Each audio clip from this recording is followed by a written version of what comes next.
Taxis are a much-used form of public transport in Singapore, with fares here relatively low compared to many cities in developed countries. But complaints have been raised in recent months over the complicated fare and surcharge structure, and also over the availability of taxis. Authorities have announced efforts to make the fare structure simpler and easier to compare across different companies. In this week's Spotlight, Saiful Bara Ismail finds out how taxi fares can be made less confusing and to what extent this will lead to a better cab experience.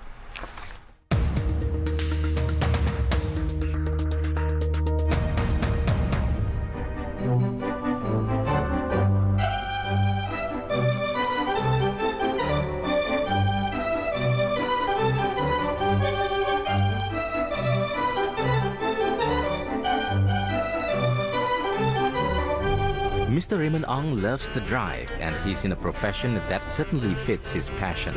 He's been working as a taxi driver for 14 years. Like all cabbies, he gets to meet different kinds of people every day. And he has been speaking with more passengers who express concerns with the taxi fare structure. They say it's too complicated, and there have been calls to simplify it. Whatever the fare structure, we taxi drivers, we feel that it should be that should not make it difficult for our business, as well as must have sufficient enough for income for family.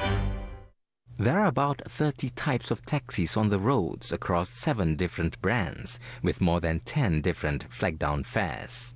These range from $3 for a Toyota Crown to $5 for a Chrysler 300C.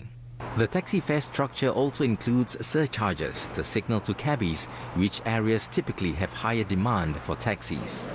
There are 8 different surcharges based on time and area. For example, commuters have to pay a peak hour surcharge of an additional 25% of the meter fare. There's also the city area surcharge of $3 from 5 p.m. to midnight. The authorities are mulling over adjusting these surcharges, but this needs to be carefully balanced. We are looking at possibly simplifying the structure so that commuters are not, completely lost when it comes to looking at taxi fares and surcharges. But at the same time, you want to make sure that there is still some signalling effect where the taxi drivers are concerned. One transport analyst believes any attempts to remove a surcharge, for example, the Central Business District surcharge, will need to be compensated. The moment we remove the CBD surcharge, we also need to pay more attention that do we still have enough incentive to incentivize the taxi driver to move into the CBD to provide the service, because many of them will actually be stopped or will be discouraged by the ERP rate, especially when the taxi is empty. So that's why the ERP concession, this kind of discussion is also come into the picture.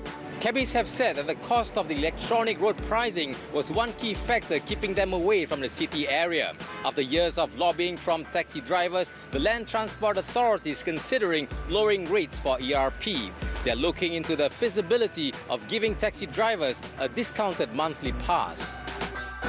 The other complaint made by commuters is that of the difficulty in finding available taxis. Singapore has about 28,000 taxis compared to Hong Kong, which has about 18,000.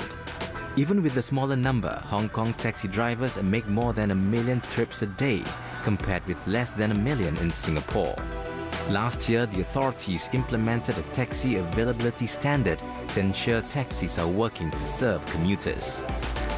Figures from the Land Transport Authority show that taxi availability standards have led to a 3 to 4% more cabs on the road last year as compared to 2012. The standards have been raised this year. During peak periods, taxi companies must have at least 80% of their fleet on the roads. They also must ensure that 80% of their taxis clock a minimum daily mileage of 250 kilometers.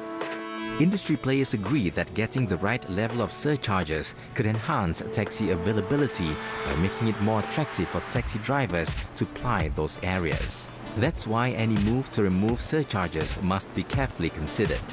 Commuters say taxi fares can also be simplified by standardizing the flag-down fare. The flag down rates, yes, I think it's confusing. I mean, almost to the point that I don't really bother anymore with them. I mean, I just grab the first available taxi that comes along the way. So people know how much they're going to pay with a given route and the different kind of cab that they're getting into. I mean, especially a visitor or somebody from out of town wouldn't really realize that. However, any form of standard flag-down fare may be much more expensive than present rates. Maybe, let's say, boarding, irrespective of timing, no peak hour, maybe it's just maybe $8, $10. Then throughout the day, no surcharge, no all the additional. I mean, easier for the commuter. I understand it's high, but then what you want to do? Okay, you want to increase to what? $4, $5? It doesn't make any effect. Okay, let's say increase to $4, you take out all the surcharge, then you find that overnight all the taxi driver will resign. They're bound to have some problems. Say, for example, for those people who drive Toyota Crowns, whose rental is much lower than the current new vehicles like Sonata or even Hyundai i40. So there's always a dispute from the drivers. So it's not fair. If they would say that it's not fair because of the different rental. The taxi rental structure can also be complex and confusing. It is based on the age of the vehicle and the type of models. It can range from about $85 for a Toyota Crown to about $170 for a Mercedes taxi per day. And these rental rates have also been on the rise, which operators attribute to higher certificate of entitlement prices.